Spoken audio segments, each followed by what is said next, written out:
Design করে বাচ্চাদের ফতুয়া কীভাবে কাটিং করবেন বুঝতে পারছেন না? তাহলে এই ভিডিওটি আপনাদের জন্য। বাসায় বাচ্চাদের ফতুয়া কাটিং ও সেলাই করার জন্য কাপড় আছে, কিন্তু কিভাবে কাটিং করবেন বুঝতে পারছেন না। তো ভিডিওটি যদি আপনারা ধৈর্য সহকারে সম্পূর্ণ দেখেন তাহলে বুঝতে পারবেন, কারণ এই ভিডিওতে আমি খুব সহজভাবে দেখানোর ট্রাই করেছি যে বাচ্চাদের ফতুয়া কীভাবে কাটিং এবং সেলাই করতে হবে, তাও ডিজাইন সহকারে। আসসালামু আলাইকুম, সবাই কেমন আছেন? আশা করি সবাই ভালো আছেন। আমি আলহামদুলিল্লাহ অনেক ভালো আছি। তো আবার চলে আসলাম নতুন আরেকটি কাটিং ভিডিও নিয়ে। আজকে আমি আপনাদের সাথে শেয়ার করব বাচ্চাদের ফতুয়া কাটিং। তো এখানে প্রথমেই আমি দুইটা কাপড় নিয়ে নিয়েছি। এই দুইটা কাপড়কে আমি 4 ভাঁজে ভাঁজ করে নিয়েছি।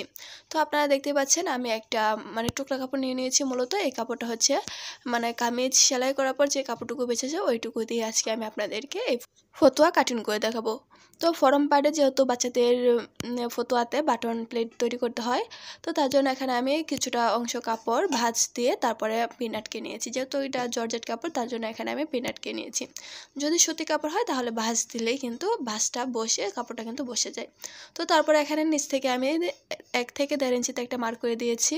এটা হচ্ছে এক্সট্রা সেলাইয়ের জন্য। তারপরে এখানে আমি লম্বার মাপটা নিয়ে নিয়েছি। তো এখানে আমি লম্বার মাপটা নিচ্ছি হচ্ছে 14 ইঞ্চি এবং এক্সট্রা নেব হচ্ছে 1/2 ইঞ্চি হচ্ছে সেলাই করার জন্য। তো উপরে আমি একটা 1/2 ইঞ্চি পরে একটা দাগ দিয়ে দিচ্ছি একটা স্কেলের সাহায্যে সোজা।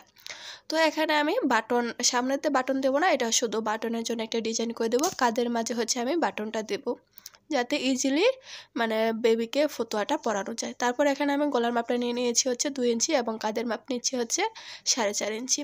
তারপর সেমভাবেও নিচে যাতে একই সমান থাকে দাগটা, আমি আবারও নিচে একটা দাগ দিয়ে এবং আর্মহোলের যে শেপটা আছে ডিপটা দেওয়ার জন্য এখানে আমি নিয়ে নিয়েছি হচ্ছে 4.5 ইঞ্চি। এখন আমি বডির মাপটা নিয়ে নেব। তো আপনাদের বেবি যদি বেশি হেলদি হয় তাহলে মাপটা আর একটু বাড়িয়ে নেবেন। আর যদি মূলত হচ্ছে কি আপনাদের বেবির বডি যা আসবে তাকে 4 ভাগ করে এখানে 1 ভাগ বডির মাপটা নিয়ে নেবেন। তো তারপরে আমি আরও 1 ইঞ্চি নিয়েছি হচ্ছে এক্সট্রা সেলাই করার জন্যে।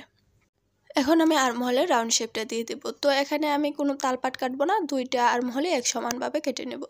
তো তারপর এখানে আমি পিছনের গলাটা 1 ইঞ্চিতে একটা মার্ক করে রাউন্ড শেপ দিয়েছি এবং পিছনের গলাটা নিয়ে সামনের গলাটা নিয়েছি হচ্ছে 3.5 ইঞ্চি। তো 3.5 ইঞ্চি পরে একটা দাগ দিয়ে একটা বক্স শেপ দিয়ে দিলাম। তারপরে এখানে আমি গোল গলার রাউন্ড শেপটা দিয়ে দেব। তো আপনারা যেরকম চান, যদি ব্যান একটা আছে ব্যান কলার, সেই ব্যান কলারটা দিতে চাইলে তাহলে আপনারা আপনাদের মাপ মতো করে কেটে নিতে পারেন। তো তারপরে এখানে আমি শোল্ডারটা 1/2 ইঞ্চির মতন ডাউন করে দিয়েছি। তারপরে আমি এখন মার বরাবর কাপড়টাকে কেটে নেব। তো শোল্ডারটা ডাউন করলে দেখা গেছে যে এই ফতুয়াটা পরার পর ফিটিংটা অনেক ভালো আসে, দেখতে অনেকটাই সুন্দর লাগে, এই অংশটুকু আর গুজ হয়ে থাকে না। তো মার্ক বরাবর কাপড়টা কাটিং করা হয়ে গেলে তারপরে এখানে আমি ছোট্ট করে একটা কাট পার করে দিচ্ছি যাতে আমার সেলাই করার সময় বুঝতে সুবিধা হয়। তো ফতুয়া কাটিংটি যদি আপনারা বুঝতে না পারেন অবশ্যই কমেন্ট করে জানাবেন, আমি আপনাদের কমেন্টে রিপ্লাই দিয়ে দেবো। আর পরের ভিডিওতে এই ফতুয়াটি আমি আপনাদেরকে খুব সহজভাবে সেলাই করে দেখাবো। তো ভিডিওটি ভালো লাগলে ভিডিওতে একটা লাইক দিয়ে দেবেন এবং চ্যানেলে নতুন হলে চ্যানেলটিকে সাবস্ক্রাইব করে দেবেন। সাবস্ক্রাইব করে পাশে থাকা বেল বাটনটি অন করে রাখবেন যাতে পরবর্তী ভিডিও ছাড়ার সাথে সাথে আপনার মোবাইলে নোটিফিকেশন চলে যায়। তো তারপর এখানে যদি আপনারা বেবির ফতুয়াতে পকেট দিতে চান তাহলে এখানে পকেটও দিতে পারেন।